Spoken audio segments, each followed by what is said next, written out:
Hello students, आप सभी को फिर से एक नए वीडियो में वेलकम है। आज हम लोग क्लास 10 का मैथमेटिक्स का चैप्टर 2 बहुपद और एक्सरसाइज 2.1 का हल करने वाले हैं। सबसे पहले इस चैप्टर और एक्सरसाइज को हल करने से पहले कुछ बातों को सीखते हैं। यहाँ पर देखेंगे, यहाँ पर आलेखों द्वारा बहुपद के एक घातीय या द्विघातीय होने की पहचान के लिए कुछ नियम दिए हैं। अब देखिए, बहुपद को एक घातीय, बहुपद समझ रहे हैं ना, यहाँ पर देख सकते हैं बहुत सारे पद वाले जो बीजीय व्यंजक होते हैं। जैसे कि यहाँ पर लिख सकते हैं 5x 2y और यहाँ पर 1, तो देख सकते हैं ये बहुपद है। कैसे है देख सकते हैं, यहाँ x वाला अलग है, y वाला अलग है और एक इसमें कितने पद है, 3 पद है, तो इसको बोल सकते हैं त्रिपदी। वैसे ही यहाँ पर एक और बात सुनेंगे, 2x यहाँ पर 3x, तो अब कहेंगे कि ये द्विपदी है, तो बिल्कुल नहीं है, द्विपदी ये नहीं है, क्योंकि यहाँ पर 2x और 3x मिलकर क्या होगा 5x, तो ये एक पदी है, तो ये भी ध्यान देना है। अब यहाँ पर एक घातीय द्विघातीय बहुपद को कैसे पहचान करना। एक घातीय बहुपद क्या होता है, द्विघातीय बहुपद क्या होता है।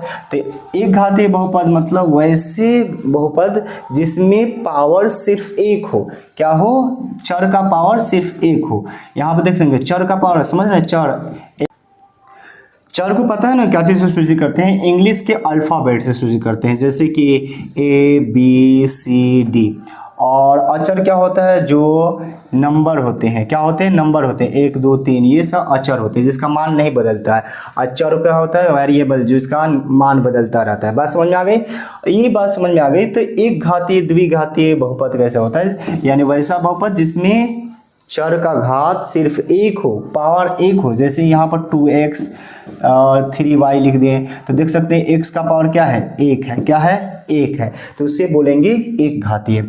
और द्विघातीय बहुपद किसे कहेंगे, जैसे कि यहाँ पर देख सकते हैं 3x² y स्क्वायर, ये क्या हो गया, ये द्विघातीय बहुपद है। तो बात समझ में आ गया, यानी वैसे बहुपद जिसमें चर का पावर एक हो तो उसे क्या बोलेंगे, एक घातीय बहुपद। वैसा बहुपद जिसमें चर का पावर क्या हो, 2 हो, तो उसे द्विघातीय बहुपद कहेंगे। अब देखिए, आलेखों द्वारा कैसे पता करेंगे कि ये जो है आलेख कि एक घातीय बहुपद का है या द्विघातीय बहुपद का है। सबसे पहले तो आलेख को समझते हैं, रेखाओं द्वारा एक दर्शाया जाता है, ठीक है। आपको पता होना चाहिए कि नीचे y डैश, ये y, और x और x डैश, ये आलेख दर्शाया जाता है, ठीक है। अब देखिए, जो है ये रेखा, क्षैतिज रेखा को हम क्या बोलते हैं, एक्स अक्ष। क्षैतिज रेखा को क्या बोलते हैं, एक्स अक्ष, जिसको भुज भी कहा जाता है। कहाँ बोला जाता है, भुज। और वाई अक्ष को बोला जाता है कोटि। क्या बोला जाता है, कोटि। अब देखिए, इधर जो है एक्स का मान इधर प्लस में होता है, और इधर एक्स का मान क्या होता है, माइनस में होता है, और इधर वाई का मान क्या होता है, नीचे की तरफ माइनस में, और ऊपर की तरफ क्या होगा, प्लस में। बात समझ में आ रही, 1 2 3, तो ये बात समझ में आ गई। अब चलिए, एक घातीय बहुपद का आलेख क्या होता है, एक सरल रेखा होता है। क्या होता है, एक सरल रेखा होता है। एक घातीय बहुपद का आलेख कैसा होता है, एक सरल रेखा होता है, x डैश y डैश। सरल रेखा समझते, एक सीधी रेखा होता है, कहीं भी एक सीधी रेखा ऐसे भी खींच सकते हैं, और ये खींचेंगे तो क्या होगा, ये एक घातीय बहुपद का आलेख है। बात समझ में आ रही है, यानी एक घातीय बहुपद का आलेख कैसा होता है, एक सरल रेखा, यानी एक सीधी रेखा होता है। अब देखिए, यहाँ पर बहुत सारे एग्जाम्पल ले सकते हैं। यहाँ पर देखिए, ये जो रेखा है, ये मानिए इसको y डैश x डैश, और ये y हो गया, ठीक है। अब यही रेखा जो देखेंगे तो क्या होगा, सीधी रेखा है, तो इसे हम क्या बोलेंगे, ये आलेख जो है एक घातीय बहुपद का है।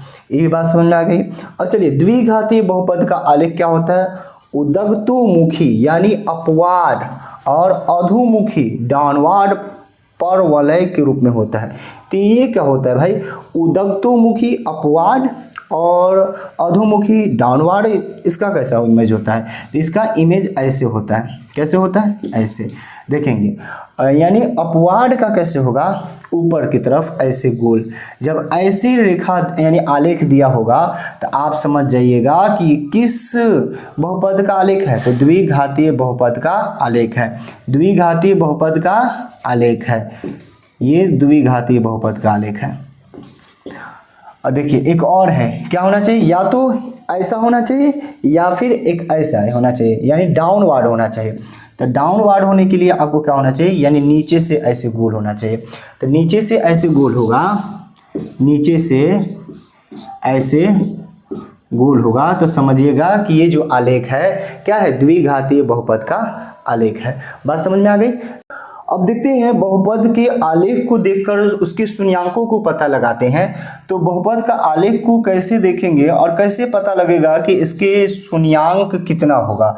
तो देखिए, शून्यांक देखने के लिए हमें सबसे पहले इस आलेख को देखना होगा। आलेख कैसे बनता है आपको पता है, ये एक्स अक्ष होता है, ये y अक्ष होता है। पहले मैंने बता दिया x अक्ष को क्या बोलते हैं, भुज बोलते हैं, y अक्ष को क्या बोलते हैं, कोटि बोलते हैं। ऐसे नीचे यहाँ पर क्या होता है, मूल बिंदु कहलाता है। ठीक है, अब देखिए यहाँ पर एक बहुपद के आलेख को देखकर शून्यांकों को पता करना होता है। कैसे, तो इसको पता करने के लिए सबसे पहले मैं बता दूं कि जब कोई रेखा x अक्ष को जितनी बार प्रतिच्छेद करेगी, जब कोई रेखा या जब कोई आलेख x अक्ष को जितनी बार प्रतिच्छेद करेगी यानी काटेगी, उतने ही क्या होगा, बहुपद के शून्यांक होगा। जैसे कि यहाँ पर देख सकते हैं, ये जो आलेख है क्या कर रहा है, यानी x अक्ष को एक बिंदु, दूसरी बिंदु, तीसरी बिंदु पर काट रही है। यहाँ पर y अक्ष को नहीं देखना है, सिर्फ x अक्ष को देखना है। तो यहाँ पर देख सकते हैं, यानी ये जो आलेख है x अक्ष को कितने बिंदु पर काटा है, 1 2 3। तो कितना इसका शून्यांक होगा, 3 शून्यांक होगा।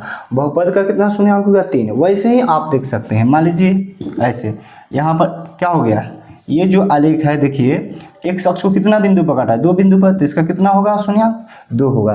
तब चलते हैं एक्सरसाइज 2.1 का क्वेश्चन देखते हैं और उसको सॉल्व करके आपको बताते हैं। 2.1 का जो पहला क्वेश्चन है दिया है, नीचे दिए गए बहुपदों के आलेखों को देखकर जांच करें, क्या करें, जांच करें कि वे एक घातीय है या द्विघातीय, या ना तो एक घातीय और ना ही द्विघातीय है। तो इससे पहले मैंने बता दिया एक घातीय बहुपद के आलेख कैसा होता है, द्विघातीय बहुपद के लिए आलेख कैसा होता है। तो देखिए, पहला आलेख को देखिए और पता कीजिए।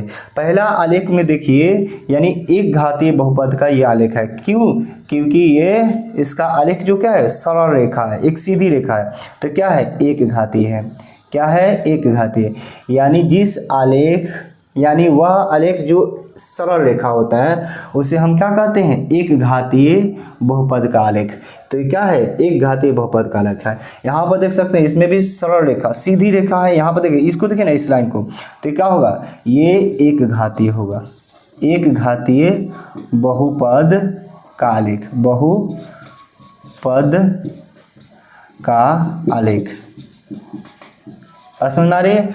3 नंबर क्वेश्चन को देखेंगे। यहाँ पर क्या है, ये द्विघातीय है। मैंने पहले ही बताया था ये क्या होता है, यानी द्विघातीय के लिए क्या होता है, ऐसे डायग्राम होता है, यानी डाउनवर्ड, और एक होता है अपवर्ड, यानी ऊपर की तरफ गोल, और क्या होता है, ऊपर की तरफ गोल या नीचे की तरफ गोल होगा।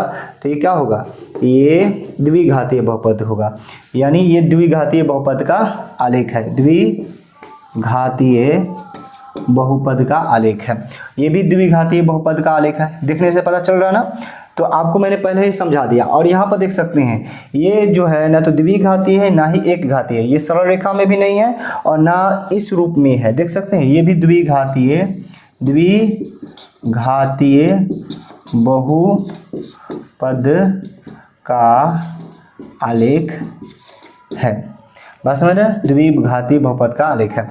और यहाँ पर देख सकते हैं, ये क्या है, ना तो द्विघातीय है ना ही एक घातीय है। ये एक घातीय बहुपद का ना ही आलेख है, ना तो द्विघातीय बहुपद का आलेख है, क्योंकि एक घातीय बहुपद के लिए ऐसा होना चाहिए और द्विघातीय बहुपद के लिए ऐसा या ऐसा होना चाहिए।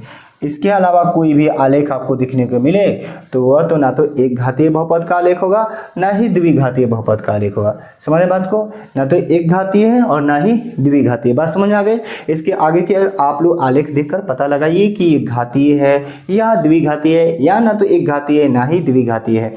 अब प्रश्न संख्या 2 देखते हैं। नीचे के चित्रों में y बराबर px के आलेख दिए गए हैं, जहां px एक बहुपद है। प्रत्येक स्थिति में शून्यांकों की संख्या ज्ञात कीजिए।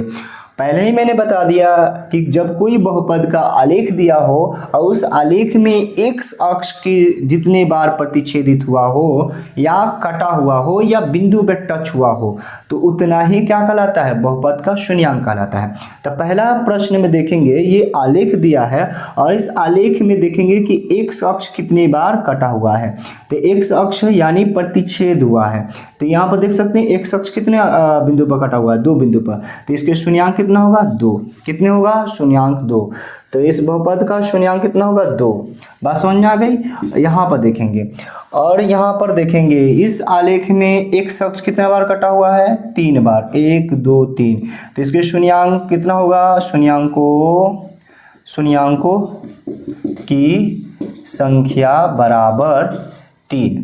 और यहाँ देखेंगे 3 नंबर क्वेश्चन दिया है, यहाँ पे x अक्ष कितने बार कटा हुआ है, 1 बार, तो इसका क्या होगा, शून्यांकों की संख्या 1 होगा। संख्या 3 का मैंने 4 लिया है, यहाँ पर प्रश्न संख्या 3 का 4 जो है वही सेम क्वेश्चन है जैसे कि 2 नंबर है, ठीक है। इसमें भी शून्यांकों की संख्या बताना है।